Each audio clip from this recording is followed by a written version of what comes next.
Can we go ahead and have a roll call, please? Evan Reese. Here. Oscar Delgado. Here. Charlene Baby. Here. Paul Anderson. Here. Bob Lucy. Here. Jeannie Herman. Justin Ivory. Andrew Diss. Here. Elise Bonkowski. Here. Sophia Cardinal. Here. And Dave Solero. Here. Looks like Justin just joined us as well. Got him. Thank you. All right, great. All right, So let's move on to item 1.03, which is public comment. Due to the current state of emergency declared by the governor, members of the public wishing to make public comment about an item on the agenda must submit their comments via email to capitalfundingcommittee@washoschools.net. Any public comment received will be forwarded to the Capital Funding Protection Committee or for its consideration consistent with the emergency provisions provided in the notice of the meeting agenda. Ms. Scott, do we have any public comment today? No, we do not. All right, very good. With that, I'll move on to item 1.04, which is action to adopt the agenda. So I'm looking for a motion. Anderson, I'll move to adopt. Bybee, I'll second. Got a motion by Anderson, a second by Bybee. All those in favor signify by saying aye. Aye. Aye. Aye. Aye. All those, any opposed? Not seeing any. That passes unanimously. Hey, Dave, I Yep. think we need to do roll call on every agenda item. Okay, let's go ahead and do that then. Thanks. Thank you. Forgot about that. Sorry, bearer of bad news. Paul Anderson. Is that a yay or a nay? That's a yay. All right. Elise Bonkowski. Yay. Charlene Baby. Aye. Sophia Cardinal. Here. Did you want to vote to approve item 1.04? Oh, sorry. Yes, please. Okay. Oscar Delgado. Aye. Andrew Diss. Aye. Jeannie Herman. Aye. Justin Ivory. Aye. Bob Lucy. Aye. Devin Reese. Aye. And Dave Solero. Aye. Thank you. All right, moving on then to section 2, which is presentation, discussion, and possible action items. Again, due to the current state of emergency declared by the governor, members of the public wishing to make public comment about an item on the agenda must submit their comments via email to capitalfundingcommittee@washoschools.net. Any public comments received will be forwarded to the Capital Funding Protection Committee for its consideration consistent with the emergency provisions noticed. So I'll go ahead and ask Ms. Scott at each action item whether there's any public comment that's been submitted on that. With that, we'll move to item 2.01, which is the introduction of a reappointed member, myself. Hi, Dave Solero. And more importantly, Sophia Cardinal, who is joining the group as the Public Works Construction Representative for the term beginning July 1st, 2020 and ending June 30th, 2022. So welcome, Sophie. Good to see you again. Thank you. Nice to see you too. All right. Let's go ahead and move on to item 2.02, which is discussion and possible action to select a committee chair for the 2020-2021 committee year beginning July 1st, 2020 and ending June 30th, 2021. From the current membership, Devin Reese, Oscar Delgado, Charlene Baby, Paul Anderson, Bob Lucy, Jeannie Herman, Justin Ivory, Andrew Diss, Elise Bonkowski, Sophia Cardinal, and Dave Solero.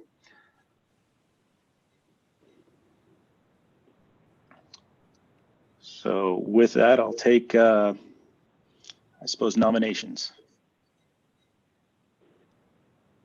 Mr. Chair, I would nominate Dave Solero to remain chair as he's served so wonderfully for us on this committee. Second, Devin Reese. Are there any other nominations? No, that's a motion, sir.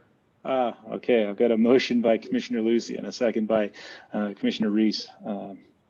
Suppose Ms. Scott, do we have any public comment on this item? We do not. All right. Hearing none, I'll go ahead and call for the vote. Ms. Scott? Okay, and I was just informed by legal that we do not have to call on each one. We can go ahead and proceed as we did earlier. Fantastic. All right. So with that being said, all those in favor of the motion by Commissioner Lucy signify by saying aye. Aye. Aye. Aye. Any opposed? Not seeing any. Thank you all very much. Appreciate that. Thank you. Moving on to item 2.03, which is discussion and possible action to select a committee vice chair for the 2020-2021 committee year beginning July 1st, 2020 and ending June 30th, 2021. So with that, I'll take nominations.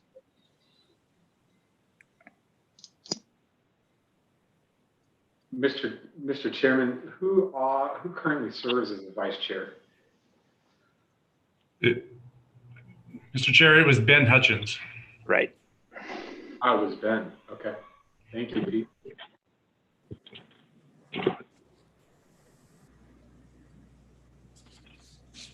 Well, if I may throw a nomination out there for Justin Ivory to be vice chair. I'll second that. I have a motion and a second. Is there any public comment on this, Ms. Scott? We have no public comment. Before we vote, I just want to take the courtesy to ask Mr. Ivory if he would accept that nomination. Oh, that's fine. Thank you. Perfect. All right. Very good. That being said, all those in favor signify by saying aye. Aye. Any opposed? Not seeing any. That passes unanimously. Moving on to item number 2.04 is discussion and possible action to approve the minutes from the June 4th, 2020 Capital Funding Protection Committee meeting. So I'll take a motion. I'll move Reese. Bybee, I'll second. And I have a motion and a second. Any discussion on that? Ms. Scott, any public comment? There is none. All right. All those in favor signify by saying aye. Aye. Aye. Any opposed? Not seeing any. That passes. All right. Moving right along to item 2.05 is an update on the construction auditing as agreed upon by the procedural services associated with Washoe County School District's capital improvement program. And I see we have Mr. Starkey and Mr. Searcy here to provide us some information on this. Good afternoon. Introduce this briefly. Auditor for the record. Chairman and members of the committee, I just wanted to give you a quick status update of the construction audit related to the district's WC1 capital improvement program. As you probably recall, the audit consulting group Protiviti was hired to provide the construction audit services, and they've been performing a significant portion of their work remotely due to the COVID situation. When I last updated the committee on the status, I mentioned the Protiviti team was basically unable to travel to Nevada at this time due to COVID and was coming up on a point in their work where they would basically need to cease their remote audit activities until they were permitted by their company to travel to perform the necessary site observations. As of today, it doesn't appear that a Protiviti team will be allowed to travel until sometime at least in 2021. As a result, we're going to have the audit team conduct virtual site visits to avoid having basically an indefinite timeline to finalize the report, or us, meaning the district, receiving a potentially stale product due to that time frame. So the plan is our office will coordinate with Adam and his team and facilitate those virtual site visits for Protiviti. Also, with the upcoming reopening of the schools, the logistics of the whole thing is going to be fluid, but we would anticipate getting the site visits completed towards the end of September.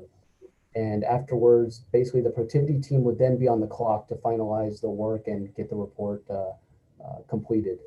And I hope that update helps. And if you have any questions, I'll be happy to try and answer them. Thank you. All right. Are there any questions on this item for Mr. Starkey? Not seeing any, so why don't we go ahead? Thank you, Mr. Starkey, and move on to item 2.06, which is an update on the budget in response to the COVID-19 pandemic.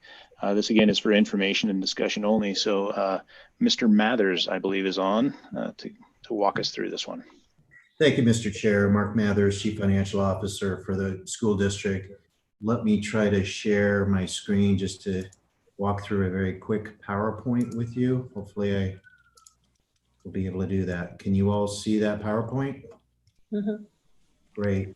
So this item is for information only, and it came out of, I think, some questions that the committee members may have had on the district's budget situation and how that might affect, if at all, our capital improvement plan. And so I wanted to kind of walk you through very quickly this PowerPoint presentation.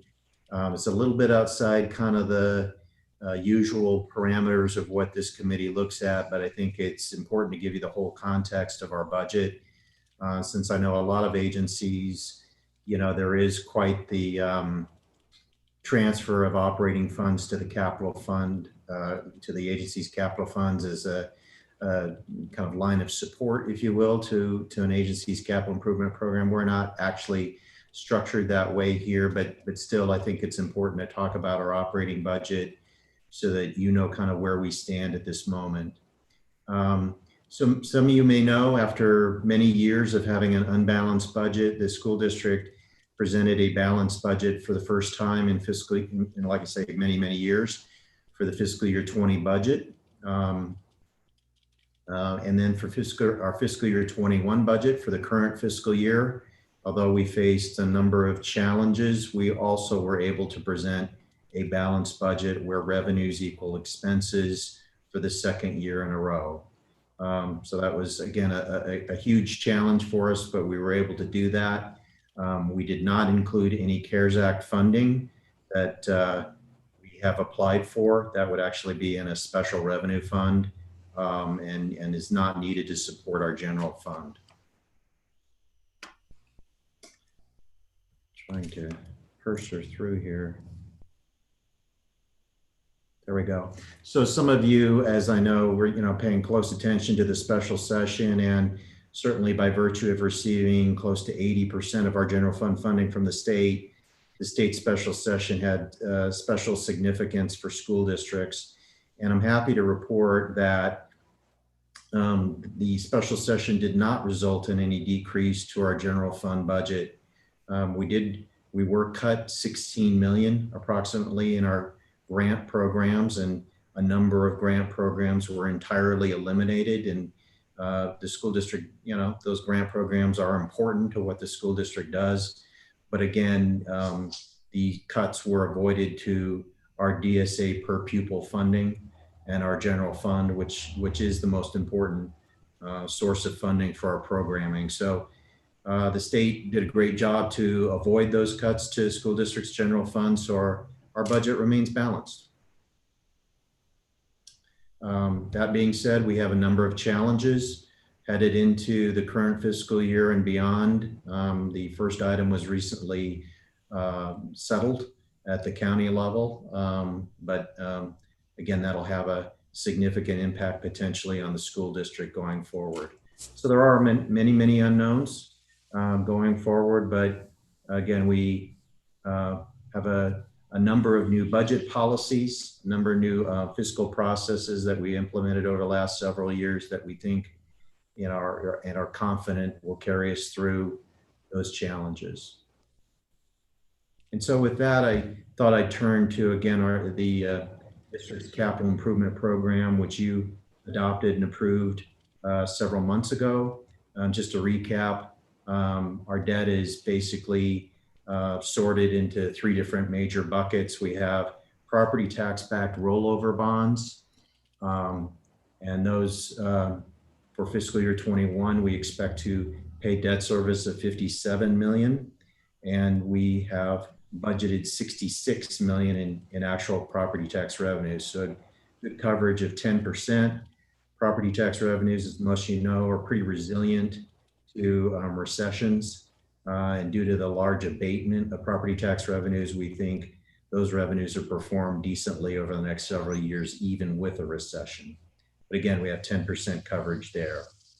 And then the second kind of bucket of district debt that funds the construction of new schools and rehab and upgrade of existing schools are what we call our WC1 bonds. And these are the general obligation revenue supported bonds that are paid for by the WC1 sales tax that was approved by voters in Washoe County in November of 2016.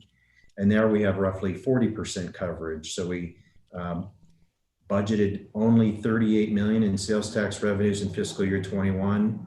That compares to $48 million that we budgeted in fiscal year 20. So as we talked about at the CIP presentation several months ago, we assumed a drop of more than 20% in that revenue for fiscal year 21. And even then we have quite the buffer. So we have 38 million in expected revenues and only 25 million in actual debt service in fiscal year 21. So a buffer of roughly $13 million there. And then the last bucket is medium-term bonds that we've historically used to acquire fleet, i.e. new buses. And again, we expect 5.8 million in GST revenues in fiscal year 21. That's the funding source for those medium-term notes versus actually only 1.8 million in debt service. So as we talked about, very conservatively managed, significant source of reserve funding and buffer here between projected revenues in the current fiscal year and actual debt service. And the chart we showed several months ago kind of demonstrates this. So again, this assumes a decrease of 21% in WC1 revenues in fiscal year 21. And that's the dark blue bars. And then the light blue bars represent our debt service. So you can see there a great deal of coverage and room for revenues to decline even further than that. And we'd still be okay. And then the last slide, just to kind of demonstrate again how we're doing so far over the last several months with the recession kind of beginning in March. This chart shows you WC1 sales tax revenues over time. Up until March of 2020, we had seen growth in every single month since the imposition of the tax, except for one. So for every single month over the last 3 years, we had seen growth compared to that same month in the prior fiscal year, except for one. However, due to the COVID pandemic in March of 2020, we saw an 11% drop in our sales tax revenues. That's year over year, so that's an annualized figure. And then in April of 2020, we saw a 16% year over year drop. And then in May of 2020, and this has kind of caused a number of finance directors in the region to kind of shake their head a little bit. May of 2020 sales tax figures were right in line with May of 19 actually. And so we're all trying to figure that out. But certainly so far through these months are actually better than what we had forecasted. So we'd forecasted a drop of minus 21%. And so we've seen something far less than that so far in the first 3 months of the pandemic. Only time will tell, obviously, kind of how revenues perform, how the economy moves forward. So I can't say that things won't actually get worse. They could. But overall, we feel comfortable with our debt profile compared to kind of actual revenues to date and what we can foresee in the future. So we have no significant concerns at this point on where we're at in terms of servicing our debt. We certainly have concerns about our operating budget, and we're staying on top of that, monitoring kind of the situation. Again, there are a number of challenges, but we'll be working through them. We'll go back to our board of trustees if we need to make adjustments. And so I'm not concerned at all about any kind of temptation here to use operating revenues or capital revenues to support the operating budget. We're never tempted to do that anyhow, and legally we're prohibited from doing that. So that's not really an option for us, which I think was perhaps some of the reason for the questions. So with that, I'll conclude my presentation, and if any of the committee have questions, I'm happy to answer them. Great. Thanks, Mr. Mathers. So are there any committee members that have questions? It does not look like it. So thanks again, Mr. Mathers. Appreciate that. Okay. We'll go ahead and move on to item 2.07, which is a presentation and discussion on the updated design costs associated with the Debbie Smith Career and Technical Academy. And Ms. Zimmerman is here to present this to us. Thank you, Chairman. For the record, Tammy Zimmerman, Deputy Chief Facilities Management Officer, and I believe we have a slide that'll come up. There we go. So I'm going to give you guys kind of an update of where we're at with the Debbie Smith Career and Technical Academy High School. Next slide. The education side has solidified on some programs over at the new campus. We have some expansions of them. We have culinary arts. We already have a kitchen over there, and so we may just be expanding some of that outside dining over there, and nutrition. We have engineering and robotics. We currently have that at the Academy of Arts Career Technology, and that'll be moving to this new campus, and we'll be including robotics. They're outgrowing their room over at AACT, so we're going to be moving that over here to Debbie Smith. Marketing is a new one that we will be starting from scratch over at the new campus.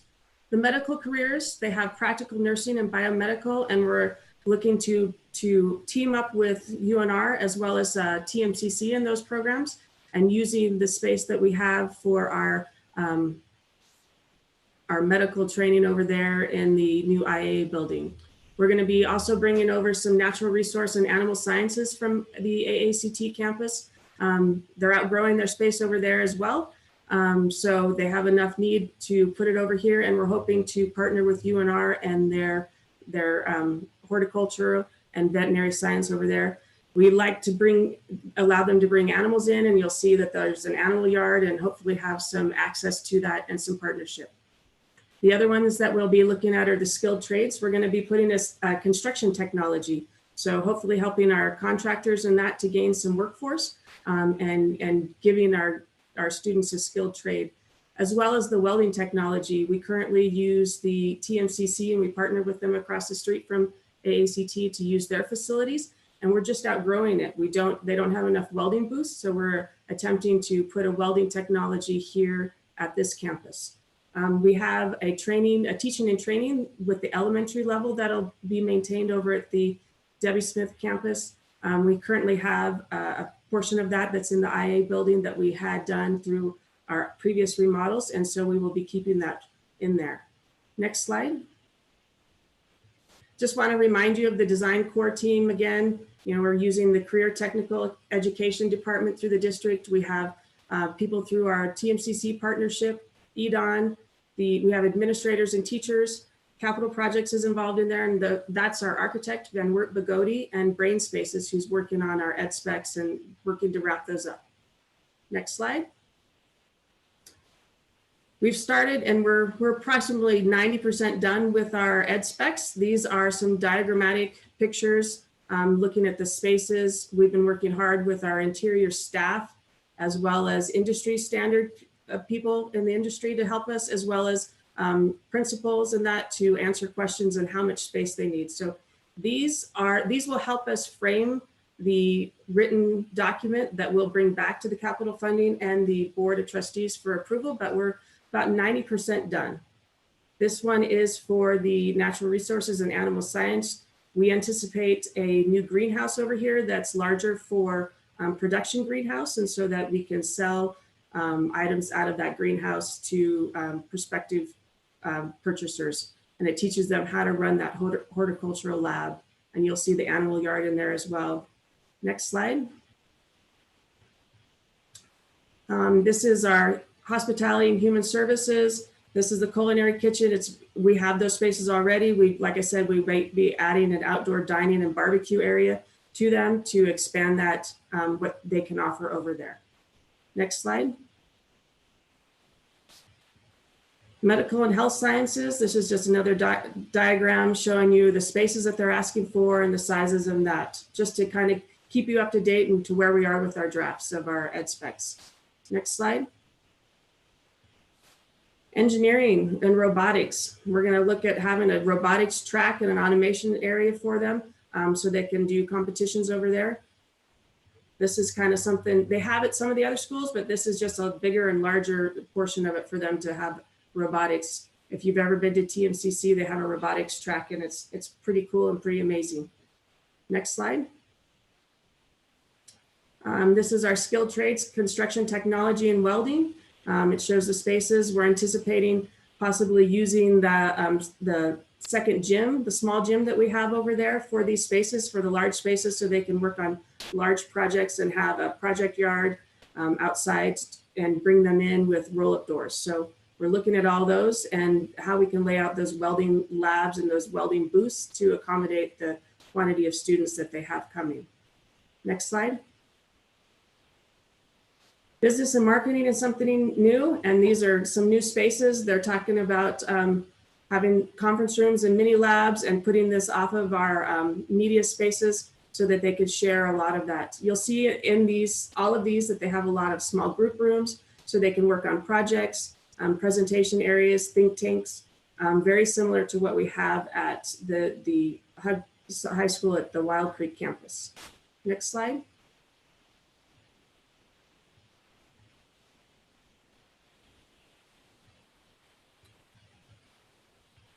This is our schedule, our draft schedule, but this is our schedule that we've solidified on. And as you can see, we're in August and we are wrapping up our ed specs. We're starting our conceptual designs, and then we will move into our schematic design in October. So we're on schedule, if not just a little bit ahead of schedule. So that never happens, but I shouldn't say that never happens, but it's good to happen for us to be ahead of schedule on this so that we can get that planning going. So next slide. This is our vision for our school. It's still a kind of a work in progress because we're waiting for some student feedback when they get back into school, but we're looking at the student experience, flexibility. That's a big item in these learning environments and being able to adapt spaces in the long term. We're looking at connections to the community and business industry, which we're trying to work with all of them within the community to get their ideas and their feedback so that we can make sure that these students are ready to move into their business and industries. And then we're looking at CTE academies for 2030, 2040 and beyond so that we're able to move and to diversify as programs come and go and business industry comes and goes. Next slide. So we had a Debbie Smith Community Forum on July 20th, and our outcomes that we wanted to come out of that were to gain community feedback, the student experience and know what they wanted to see within that, and then to use this to go into our core designs in our classrooms and labs. Next slide. 2 more slides. We had a session overview. We talked about the state of career technical education in the district and how the Debbie Smith CTE Academy would complement those. We talked about the educational specification overview with them and how the process worked, the timelines, and our design team. We also had a local workforce information to show them how we chose those programs from what we were getting from the workforce and how that worked. We also had some impacts and discussions of COVID on that one as well, and express that to the community. We had community input. It was really, really neat to see, even with the Zoom session, we could have community input. We were broken up into groups of parents and students in one group. We had staff in one group, and then we had community, business, and industry in another group, and facilitators within that, and asking questions and gaining that feedback so that we could incorporate that into our ed specs. Next slide. So I'm excited to let you guys know that we have finished our interviews and our selection process for our construction manager at risk. We finished that on July 17th, and our recommendation of award for the construction manager at risk is for Q&D Construction. And we anticipate that being approved at our August 11th board meeting. And then we'll hit the ground running the very next day to start working with them and scheduling to review our concept designs that we've been working really hard on for the next couple of weeks. Next slide. So in a next item, you'll see a request for design phase budgets, 12 million for that. which includes the architect and engineer's design, cost estimating, surveying, permitting, as well as a myriad of other items that go along with the design phase, with asbestos and lead procedures and specifications in those because of the campus. So that's the update I have for you for Debbie Smith CTE. If you have any questions, I'd be happy to answer them. All right, thanks, Ms. Zimmerman. Are there any questions? Yeah, not a question. This is Jean Herman. I just wanted to thank her for that report, and I just wanted to say that this has been the missing link in our education system, and I am so happy to see this coming on. Thank you very much.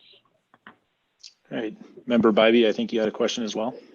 I did for Tammy. I was curious with the different programs. When a student enrolls in this high school, will they be enrolling, I'm guessing, to a specific program, to marketing, to the medical side of it, or the robotics? And do those students stay within each of those sections of the school? And is there, or how do the students get their core curriculum, or is it included in each of the various programs, or do they do that as an interchangeable group within the student population?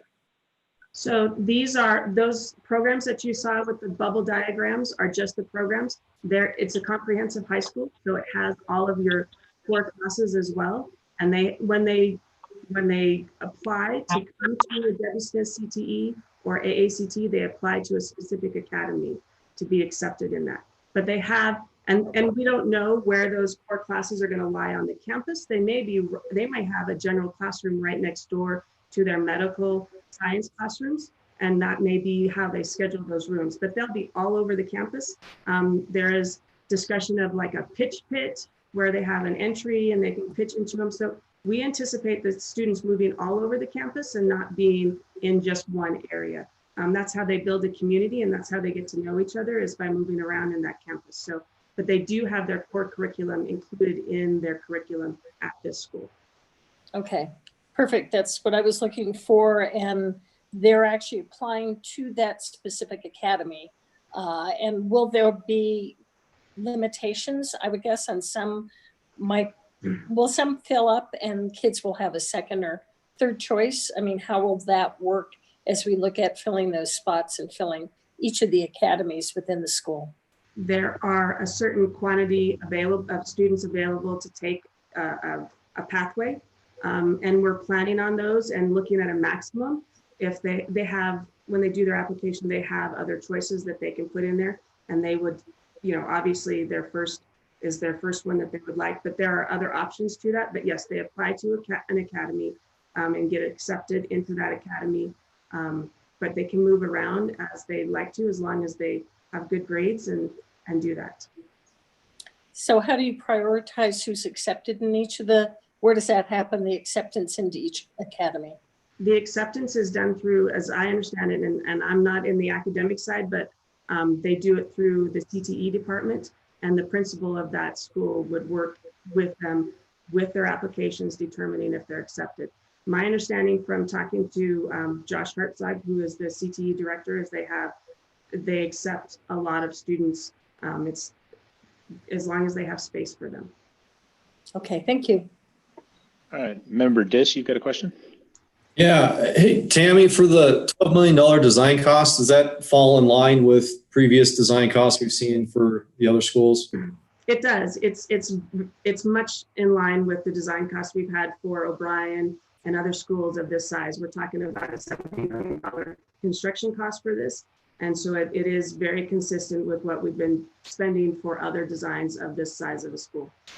Okay, great. Thanks. And I think Debbie would be pretty proud to have her name associated with the type of student the school is geared at. So it's exciting. All right, very good. Are there any other questions from committee members? Chairman. Vice Chair Ivory first, please. Thanks, Tammy. Couple of quick questions. One, the athletic fields, is it your intent that we're going to reuse these athletic fields, or are we going to completely rebuild them? So for these athletic fields, the football field would stay, the tennis courts would stay. They probably, the size would not be able to field the baseball or softball teams. So those are kind of areas that we're looking at for the agricultural section, whether we put a greenhouse on that.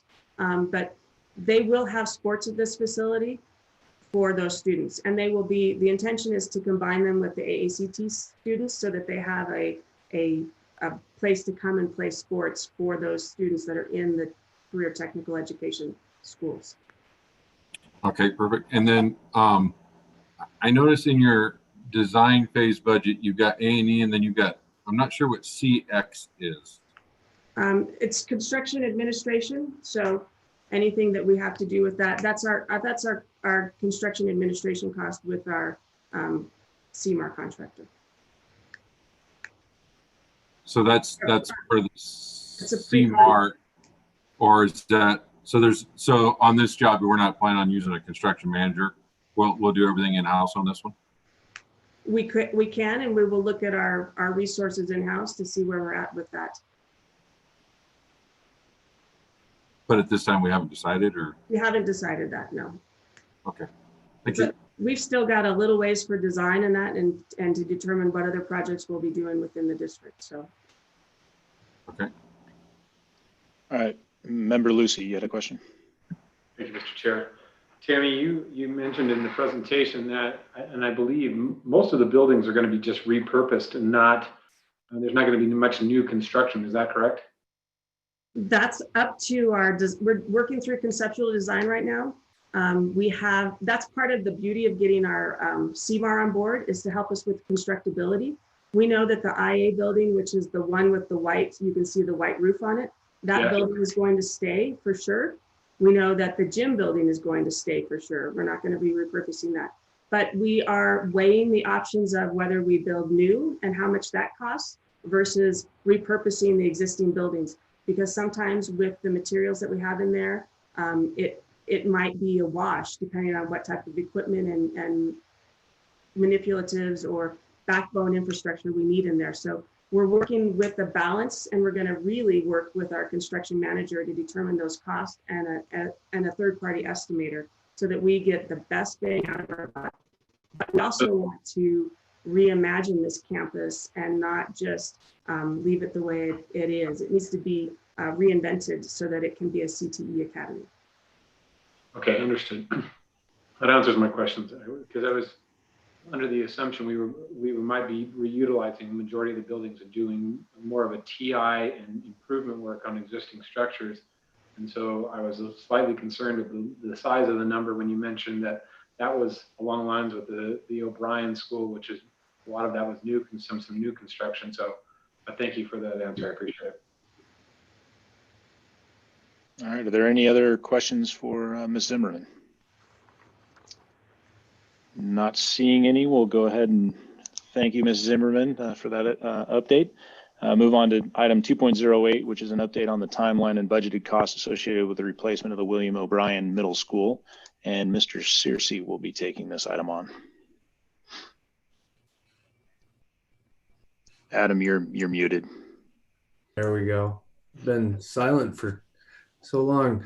Good evening, Adam Searcy, Chief Facilities Manager for the school district. I want to make sure I'm still successfully sharing my screen here, everybody. But this is a progress update associated with the O'Brien Middle School. We've been before you a couple times now on this, and I'm going to be joined here in a moment with our design team lead, Kevin Kemner from TSK.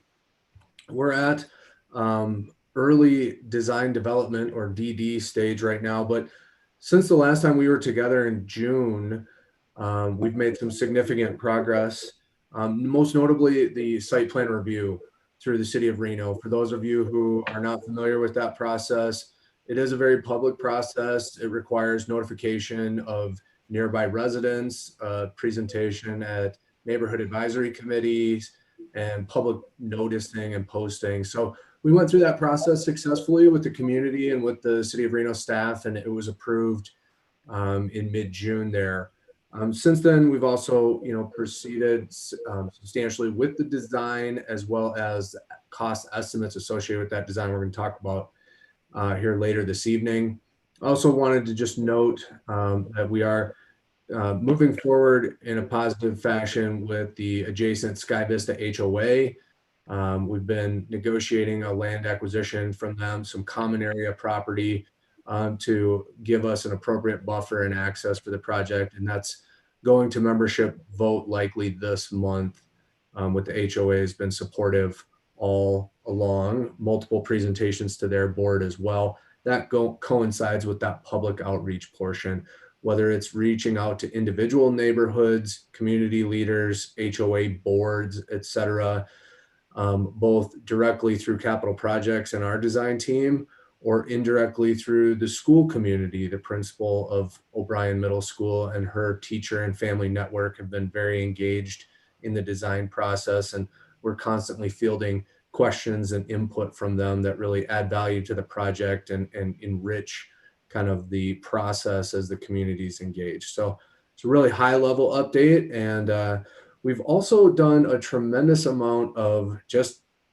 good old fashioned design work. And I'm going to turn over the mic here to Mr. Kevin Kemner to walk you through some of those specific updates. Hi, everybody. Kevin Kemner, TSK Architects for the record. I hope you all can hear me.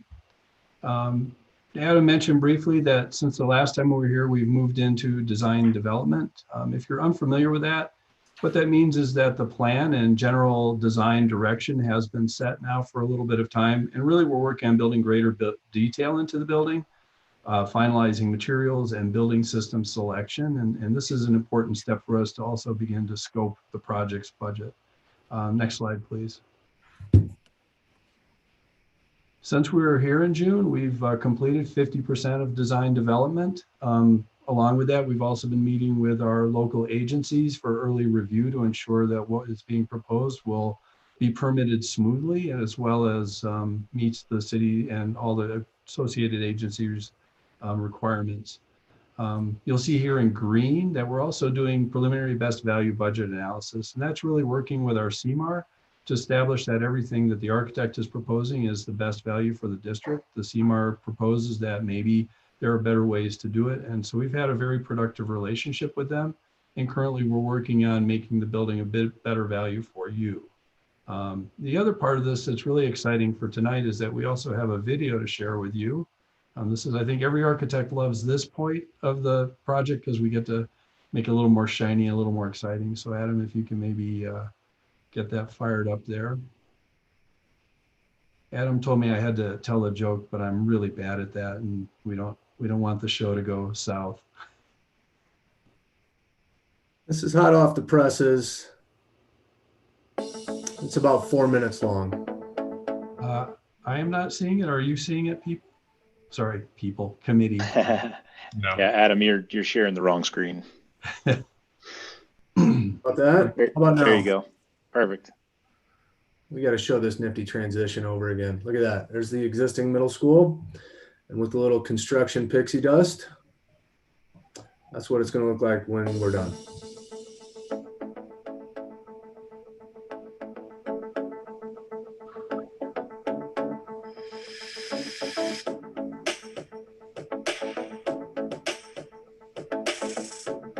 This is the new entry to the school, which will be from the north.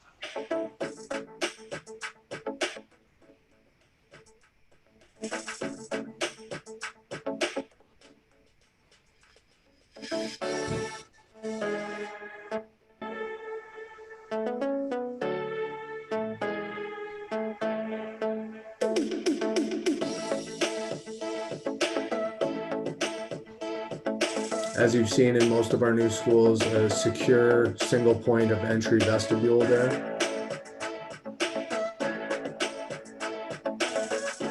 One thing we're very excited about is the MPR as a performance space. We're working with an acoustic engineer out of San Francisco to make the stage function quite well for the district and their needs.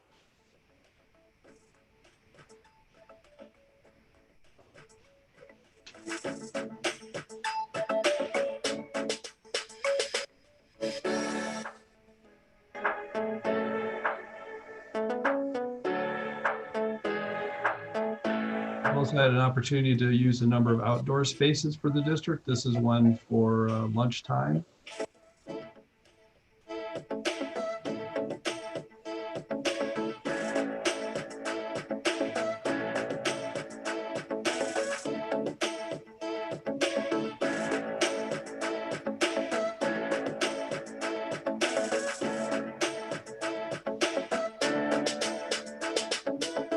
And if you've ever visited O'Brien, you know that one of their signature characteristics is they have a lot of banners from schools that the teaching staff went to. We've accommodated that in a number of places, but most importantly in the library media lab.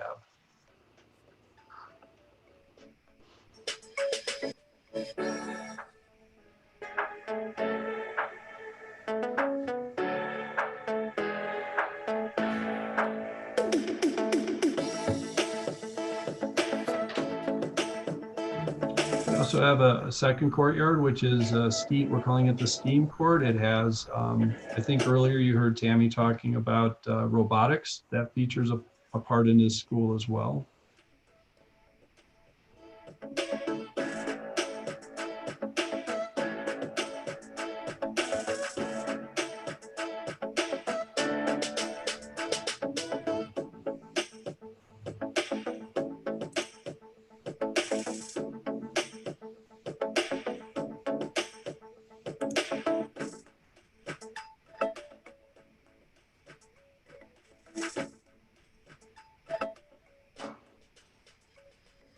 And then the third outdoor space is a large courtyard to the south side of the building, which is also where students would come in from the buses, and provides a nice gathering space for in the morning and for after hours events as well, and throughout the day.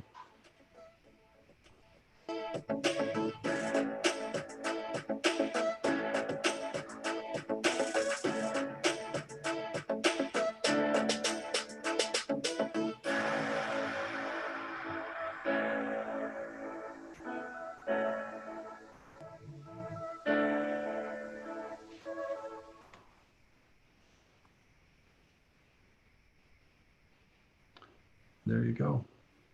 Thank you.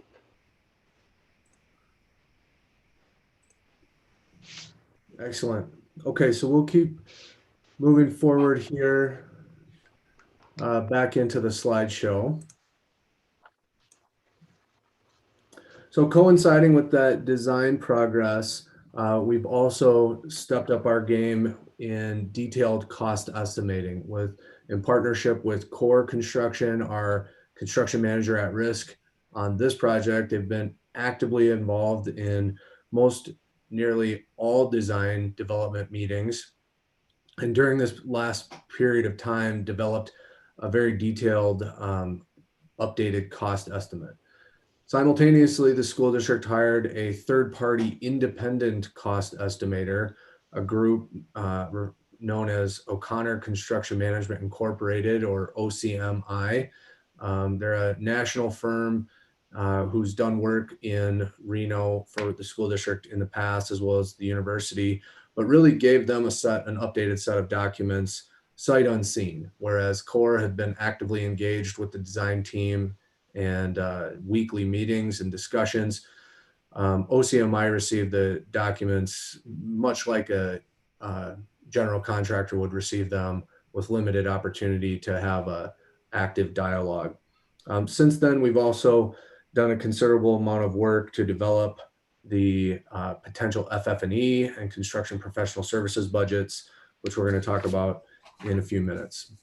Just to recap briefly, this is some of the highlights of what we talked about in June, specifically the conceptual stage construction cost estimates that are summarized in these first two bullets. And then there was continued discussion in June about these final three bullets as critical aspects of the project that we were going to be delving into more detail in the coming months. Just again, a recap really of where we were in June. And now some details on where we've arrived with regards to the independent cost estimate. As I mentioned, very independent in nature, with the OCMI receiving the documents cold to provide impartiality and core and OCMI then submitting estimates completely separately, without the benefit of any joint discussion or consultation with the design team. Those estimates actually were within 3% of each other at the bottom line. So to clean up some inconsistencies or disagreements in those estimates, we held a joint meeting. It was equally valuable to get OCMI's input on areas for improvement, questions, lack of clarity, misunderstandings that manifest in the documents, and ultimately we were able to make corrections on both sides, and then were represented with reconciled budgets, actually within a tremendous degree of detail of agreement. This is, you know, a really strong level of agreement at this stage in the design process. It really indicates, you know, first of all, kudos to TSK for producing high quality set of documents at this point in time, but also indicates a rather straightforward design, lacking customized, unique elements, rather more uniform, more readily available, more well understood construction elements, which adds to the consistency and or reduces risk associated with contractors pricing in unknowns where they have to make assumptions, things like that. So really it was a positive experience, leading to some specific numbers. I want to walk you through these in detail. There's a lot of numbers here. I want to also note, as a part of the published documents for this evening's agenda, we have included the entirety of both estimates. They're voluminous, highly detailed, as well as at the end of them, a 2-page summary of the reconciliation adjustments. You can go through them in as much detail as you like and see where we made some different adjustments based on that discussion. So that said, again, wanting to create a record and retrace our steps of how we got to where we are, I think it's important to kind of rewind the clock a little bit about when we started the conversation in a due diligence study related to a potential expansion and renovation versus a demolition and reconstruction. And at that time projected a similar scope to an expansion and renovation at 60 to 65 million for construction costs only. Then in April, we returned with a proposal to essentially add scope in the interest of equity, safety, and long-term operations. You may recall that conversation, noting that that added square footage and scope elements, et cetera, would undoubtedly add a price tag of approximately, at that time, estimated to be 10 to 12 million to the total construction costs of the project. In June, we presented the numbers shown in this table below, again, based off of highly schematic, early phase, 50% schematic design documents. And you can see them broken up into, you know, for the record, guaranteed maximum price construction contracts. We're anticipating delivering this construction scope in 2 construction contracts for a total of between 75 and 78.5 million in construction phase costs total at that time. Moving forward, these are on slide 10, numbers reflective of the most recent cost estimates from core and OCMI. Detailed above are the basically scope highlights of GMP1, relatively little scope. This is fundamentally early start package. This is a package that we believe will allow us to deliver a building pad as quickly as possible, likely mitigating risk associated with the wettest winter months if we can do this work before significant snowfall and delays of that nature, and allow us hopefully to begin the building construction immediately on executing GMP2. So in order to do that, we need to begin demolition of the existing ball fields, abatement of the public restrooms that are associated with the ball fields, the tennis courts, etc. And then, of course, the significant mass grading, import, and structural fill associated with the building pad. That's basically the scope that's in GMP 1. You can see the highlight there reflective of some design advancements, improvements, refinements that allowed us to really fine tune the earthwork quantities associated with GMP 1 and tune that construction estimate in at 3.25 million. That's where we're at today. And this item, and just again for the record, as is typically the case in these meetings, we present this information as we have on the previous item for information and discussion only, and then in the subsequent item, have them for action. So later we will present this 4.0 million total construction phase budget recommendation for action. This is inclusive of the 3.25 million for construction costs, as well as a budget of 750,000 for construction professional services. We'll talk more about that scope in general, but permits, fees, special testing and inspection by consultants, as well as staff time, etc. This is really just a diagram to help everybody kind of orient themselves to the footprint.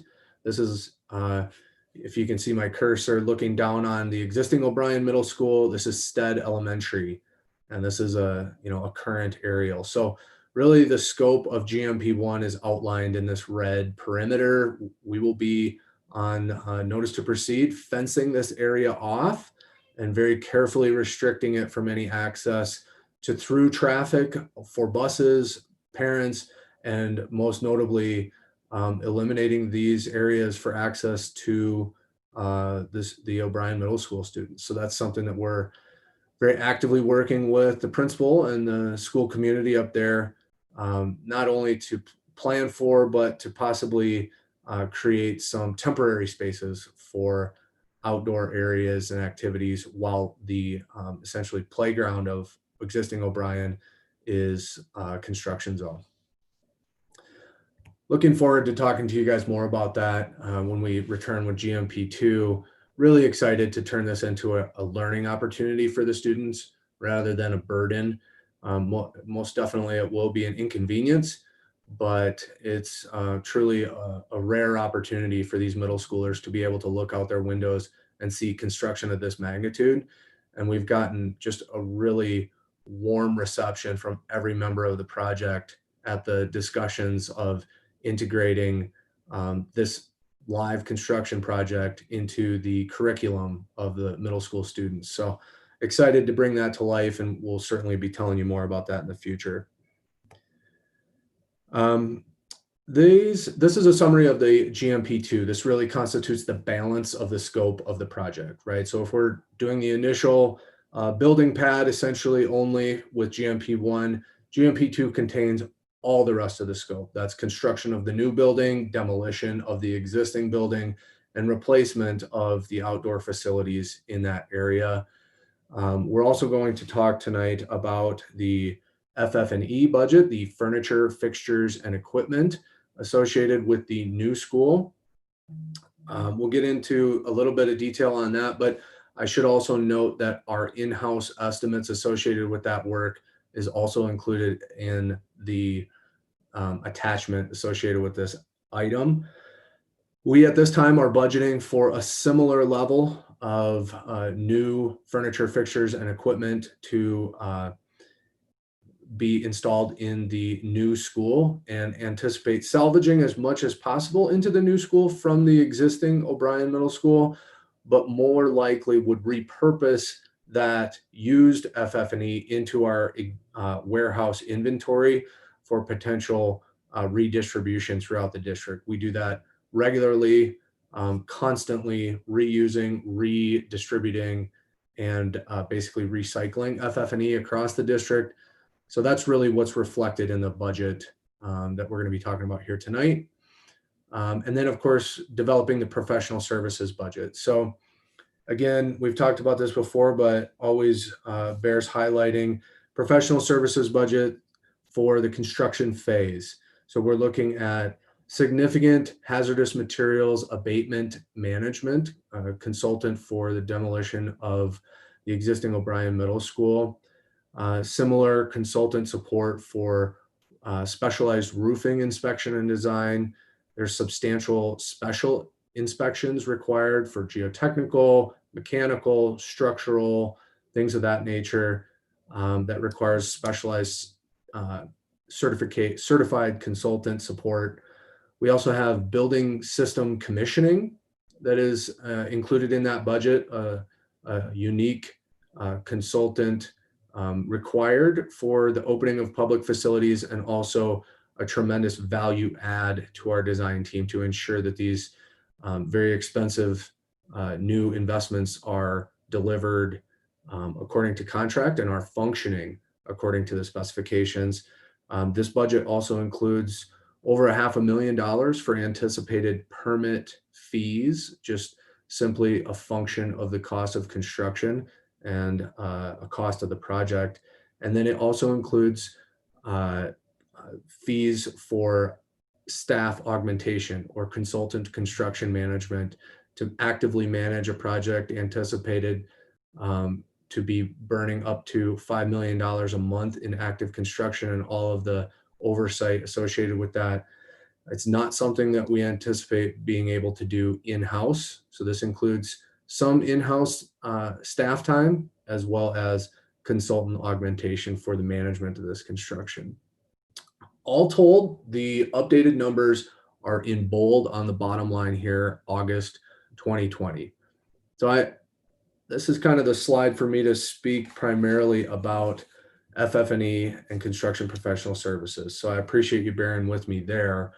But on the construction summary here, I wanted to take a moment to note that it has gone up, and that certainly is not lost on the design team.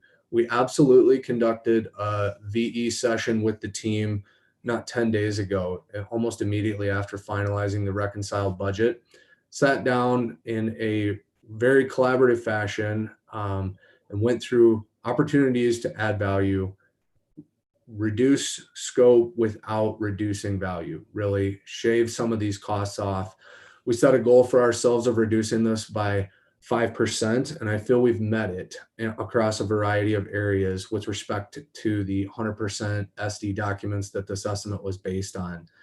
We've seen design efficiencies in the geothermal well field, the earthwork, some of the finishes, the canopies you saw on the rear courtyard, reducing some of the material types you saw on some of the exterior skin, and some of the higher volume spaces that maybe could be reduced by 8 inches or 2 masonry block courses without negatively affecting the function or the feel of the space, something that the end user will never notice, but could easily, in combination, equate to better than even a 5% reduction in this estimate. So it's really a part of the process, and it's a part of the process that the CMAR process allows us to identify now and have a healthy, productive conversation about how to streamline this cost estimate even further,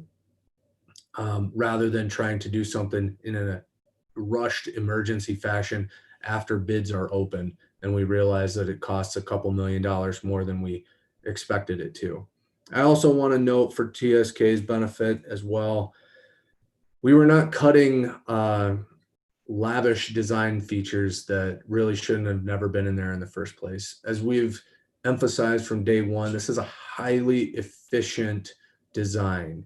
It, as I mentioned earlier, utilizes very standard building systems, building materials. It is very straightforward, even sort of a lot of right angles. I like to tease the architects that we need things simple and square, because that equals cost efficiencies. That's baked in here.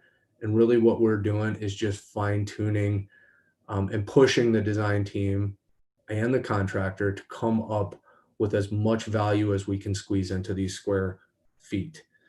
So that's really where we're at today, but we're moving in a positive direction here. So this is a summary again of where we're at, both GMP1 and GMP2 stacked on top of each other. We put the GMP2 numbers in a range format because they're not for action this evening, and they are still substantially incomplete at 100% schematic design level. I don't want to imply a greater degree of precision than we truly have at this point. But the GMP1 numbers are proposed for action later this evening. And just moving forward to highlight in blue here, we have the completion of really the design process through the end of November coming ahead. We've also got the GMP2 presentation potentially for action in December. So because of the time that is still required to complete the design and get to a point where we are ready to present a final number for potential action by this committee, we likely won't present on this until December, at least not for action, is the proposed next steps. And then of course that first bullet later this evening, requested action on GMP1 numbers. Okay, so this is really what I just mentioned, recommended action of full construction phase funding for GMP1 and associated construction costs here in the next agenda item, actually. And then just a little bit more on next steps. Potential update in October, if warranted, at a Capital Funding Protection Committee meeting.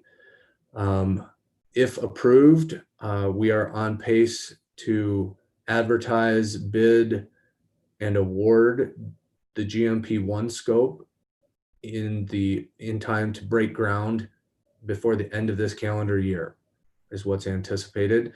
The current schedule projects that we'll be breaking ground on the GMP2 contract in spring of 2021. As I mentioned, moving quickly up out of the ground due to the early progress in GMP1. And as has always been projected, we anticipate opening the new school to incoming middle schoolers summer 2022, bringing them back from summer break into the new school in 2022. That school year will be impaired by the active demolition and reconstruction of the outdoor athletic fields to the west up there. That's also part of GMP2. That work will be completed in early 2023 is when we will see the substantial completion for the entirety of this project. Okay, so I know that was a lot of information. I'm happy to dive into any of it for further discussion, but just really appreciate your patience and excited to share the tremendous progress that this team's made in just the past few months. Thank you. All right. Are there any questions for Mr. Searcy on this item or Mr. Kemner?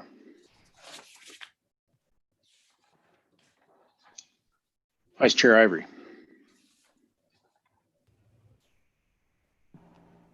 Hey, yeah. So I'm gonna beat the dead horse here. The construction professional services on this project, we're going to use outside construction manager on this, and do you have an estimate for the GMP2 portion and the GMP1 portion for that line item? We do. The answer to your question is yes. As I mentioned, this is not something that we're capable at this time to staff with exclusively in-house resources, at least on GMP2. GMP1 being largely earthwork and demolition, we will have to hire demolition consultant as we do hazardous material abatement on many of our existing school projects. We'll hire a basically geotechnical engineer, a specialty consultant to manage or test the earthwork compaction, but we'll manage the construction of GMP1 in-house. GMP2, we will need to augment our forces. The detailed estimates included in the backup, I have it at just over $2 million consultant agreement for essentially, I believe, 4 full-time staff over the course of the lifespan of that GMP. Again, it's a lot of documentation, daily field presence and oversight on behalf of the school district, basically acting as an owner's representative as this project proceeds.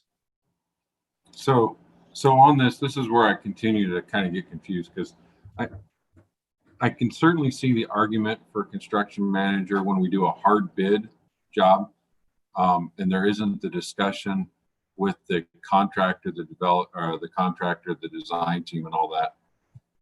But when we do a construction manager at risk job, we're actually getting the freedom to select the CMAR contractor. And I think a lot of the services that I just feel like we're paying for a lot of services twice. A lot of these services are already done by the construction manager at risk. It's my understanding in our conversations we've had before is we do the construction manager at this, during the construction is kind of an insurance in case things go bad during construction. But when we're dealing with a CMAR, it seems like we've got it's my understanding we're supposed to have more of a partner in this. Things are kept kind of up to date with the schedule to make sure nothing gets off track. I'm not sure how we go from having, with the added square footage, a $75 million contract to now we're upwards of $90 million. And I, personally, I see an easy way to cut $2 million out of it. Yeah, so just a couple of points in response. Thank you for the discussion. I know we've talked about this offline a number of times, and it's absolutely a fair conversation. A couple of, specifically, I want to just keep the context around the construction value, the construction contract, 75 million. When we talk upwards of 90 million, that of course includes the FF&E and all of these other consultant fees and expenses associated with the completion of this project, of which are proposed to be those construction management services. Again, it really speaks to the total volume of workload that the school district's capital projects department is currently putting forth. You guys are as familiar as that volume as many. But for us to be able to adequately staff this project with in-house personnel to manage the barrage of submittals that need to be reviewed, whether it's materials to be approved or details or payment applications, etc., the daily documentation to ensure that despite our partnership, despite the contract requirements, despite all of the goodwill, when push comes to shove and time is of the essence and dollars are on the line, the school district feels strongly that there needs to be a third-party oversight, whether it's in-house or consultant acting on behalf of the owner. That's not to disparage the general contractor, the CMAR, the relationship with the subcontractors. We're all out to do the best we possibly can. But in the interest of the taxpayers, this is a layer of assurance and insurance, despite the work that's been done prior to a shovel hitting the ground. I could probably go on at some length about the need and the justification for this. It is a budgetary estimate. It's certainly subject to negotiation, and we often come to you with conservative numbers up front. But again, it's really a resource issue for the school district and our department, and in order to assure that the taxpayers, that this project will be managed and documented and completed to our satisfaction, we need to have that level of oversight and that bandwidth of resources to actively respond to the needs of the project. And in order to do that, we need to consult some additional resources to meet the challenge of the project. Okay. I think what maybe would would help me through this process, Adam, is because I understand you put a conservative budget of $2 million for that, and then what we actually spend may be substantially less. We're not really sure, but is there a way that you can go back on, since we've done WC1, I know you guys have got that whole spreadsheet that keeps track of money that's been allocated. How hard would it be to go back and just kind of give us maybe a detailed report kind of showing how much money we've spent on just the added construction manager cost over the past couple years since this has been in play? And because maybe it's time we start discussing either more staff or just looking at it. It just seems like a lot of dollars on the budget side, but I guess maybe I'm just not seeing the actual numbers. And then maybe throw because I'm assuming when you get a bill from your construction manager, a monthly bill, they probably got a spreadsheet that shows how many hours they've got that they're billing out. Because I think it turns into a T&M. You kind of budget a certain number of hours, but then at the end of the day, it's kind of a time and material type of contract, the way I understand it. But perhaps you could just give us maybe a spreadsheet that just shows, the project, the CM as far as the actual cost spent, and then the number of hours that CM spent on that project. I'm not trying to make a bunch of extra work for you, but it would certainly help me out as far as understanding where we're actually at dollar-wise for these items. I appreciate that suggestion. And in fact, we have that document. It is not extra work. And I would like to send that to this committee later next week, perhaps the week after. Next week looks to be rather intense. But we have that. And I can say that on average, it has come in the 3 to 5% range of construction relative to the consultant costs fairly consistently.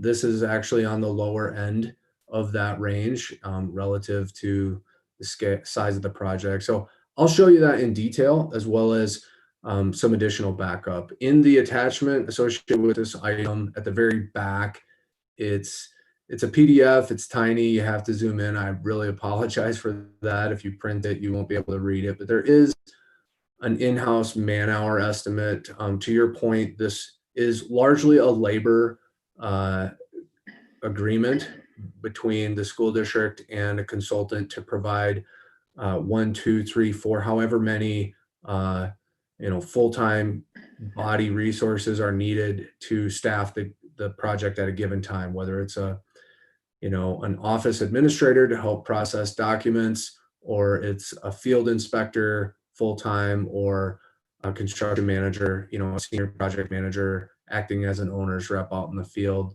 You see those hours in the estimate by month, and then we are billed, as you mentioned, on a basis of actual. So I'm going to make sure that I put something together to supplement this information and send that to you in the weeks to come, but I'll also ensure to bring that as a part of the documentation when we return for potential budget approval on that aspect of the project. That would be awesome. I appreciate that. Absolutely. All right. Are there any other questions for Mr. Searcy? Member Dis. Thanks, Mr. Chairman. Adam, just the cost for the pad on the site, does that run in line with the cost we've seen on previous projects?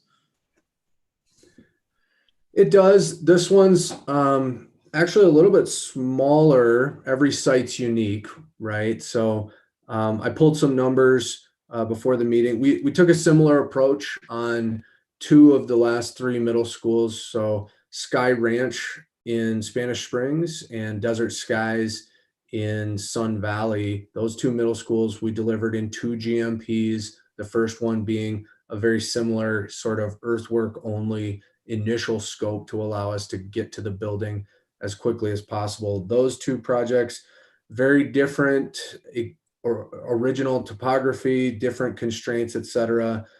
Desert Skies GMP1 was 5.4 million. Sky Ranch was at 2.6 million. This one currently is estimated at 3.25 million. And part of that, as like I said, with all unique sites, that includes a moderate amount of specialized demolition. You've got some lead paint and things of that nature on an outdoor restroom. So there's actually a septic tank under that restroom that needs to be removed. So it's not just sagebrush that needs to be cleared away. And then also, with some of our other new schools, we have a single site where we maybe can design it to balance from an earthwork standpoint. We've got cut on one side of the campus and fill on the other side of the campus, and we just move the dirt without ever leaving the site, and it's cheaper that way. Unfortunately, okay. Yeah, that settles it. It sounds like it's close in line. And then my last question was, is coming off of Stead Boulevard, is that going to be the primary way in, or are there going to be a secondary and third way in? I'm looking at the picture that you have loaded up on the screen right now, and you got these duplexes to the south, and then you have the, I think it's the Sky Vista homes to the east. Is there going to be a way in and out coming from there, or is the only way for cars to come into the school off of Stead Boulevard? No, so I'm just going to work with this image. It may or may not be the best one, but and you can see this a little bit in the video.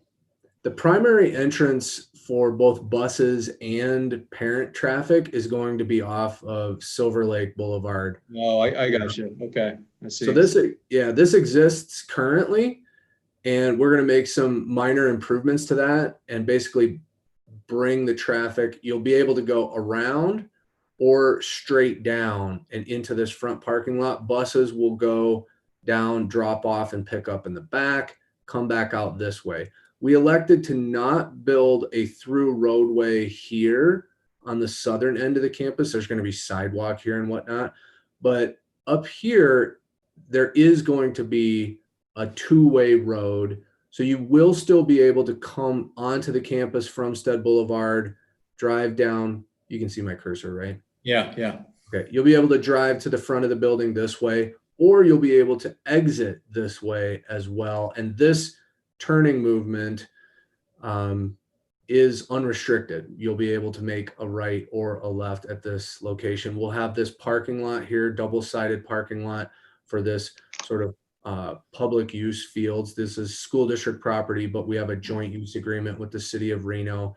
So this makes it more of a public park sort of feel over here adjacent to Stead Boulevard. Really moves the more sensitive school activities further away from Stead Boulevard and really refocuses the primary sort of front door and front entry to the school over onto Silver Lake Road. We have some minor offsite improvements on Silver Lake Road to accommodate that, to mitigate the impacts of the traffic associated with moving those vehicles, those trips over to Silver Lake Boulevard. We've done a traffic study, extensive thought gone into this, really primarily motivated by the traffic on Stead Boulevard. That was early on noted as a concern, and short of moving this building to a completely different location, which was explored and found to be infeasible, moving the building further away from Stead Boulevard and really putting a lot of focus into improving this access point is the direction we're going. We need this access point for emergency reasons to Stead Boulevard, so we have multiple ways in and out, but Silver Lake's going to be the primary ingress egress. Yeah, makes sense. Stead Boulevard gets pretty busy. Can you just real quick run your cursor over the HOA land that you're trying to acquire? Just trying to. Right here. Okay.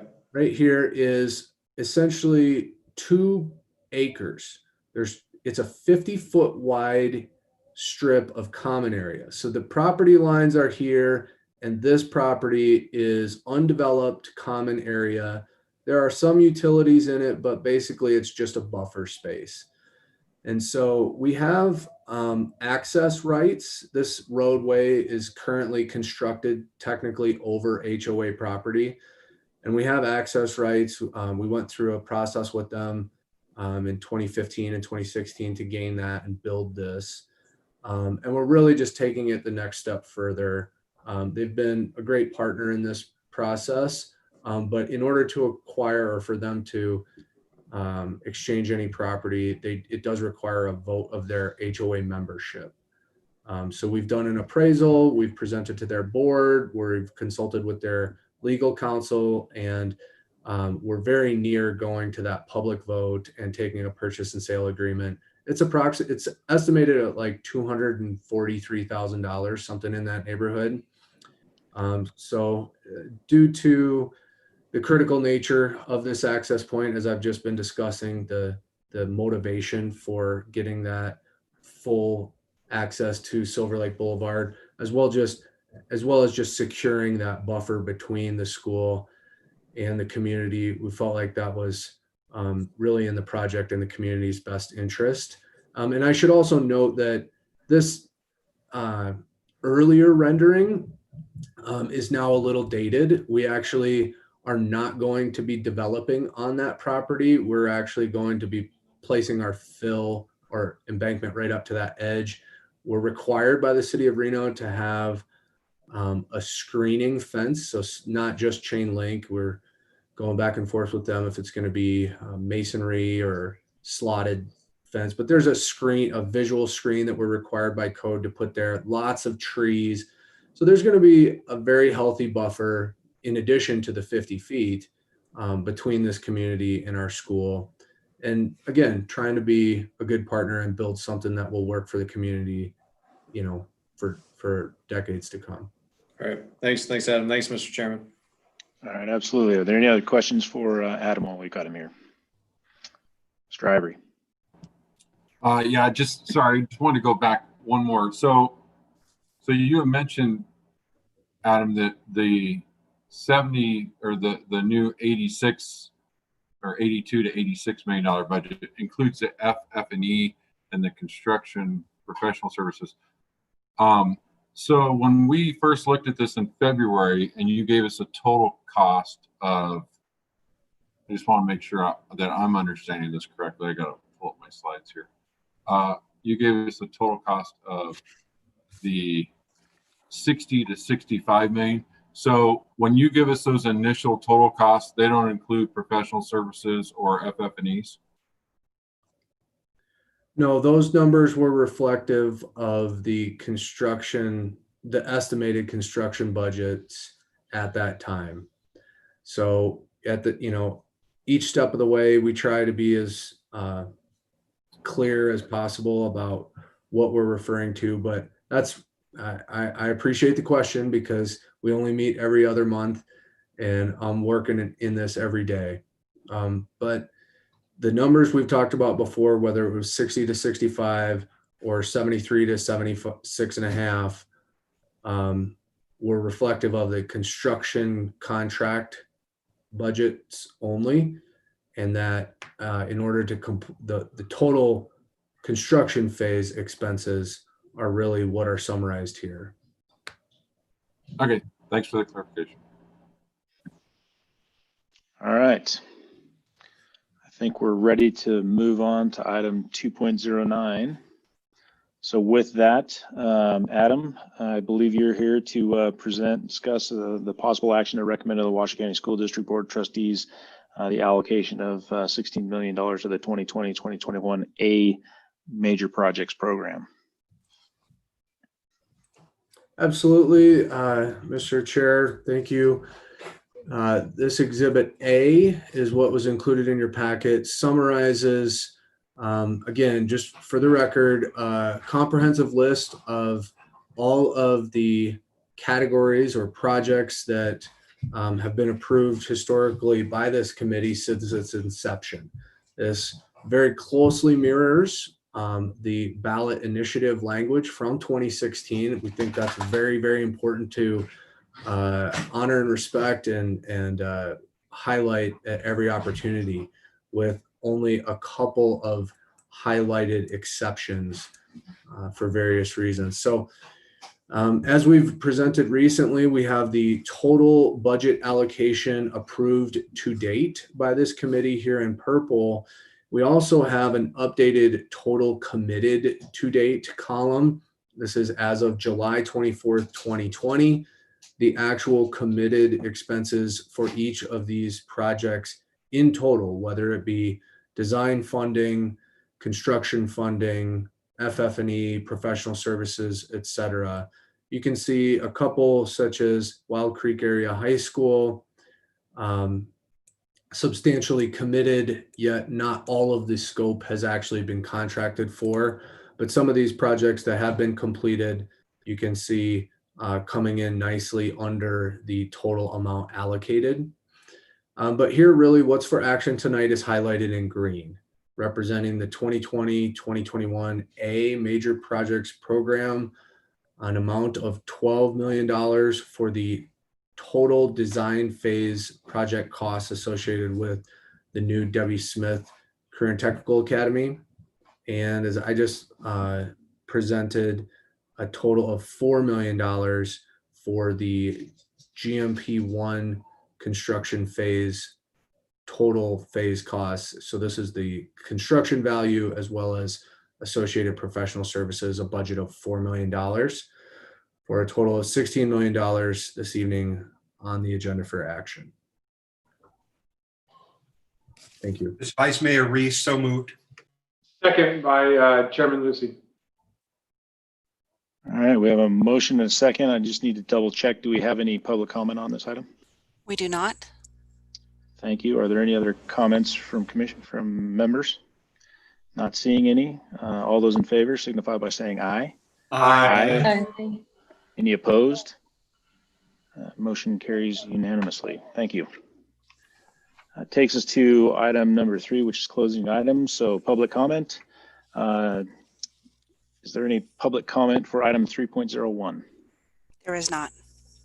Thank you very much. Item 3.02, we will have our next committee meeting on Thursday, October 1st at 4 p.m. Depending on what's going on in the world, this may be the venue, but if not, maybe we'll see everybody in person. And then moving on to item 3.03, go ahead and adjourn the meeting at 5:32 p.m. Thank you all very much. Appreciate your time this evening.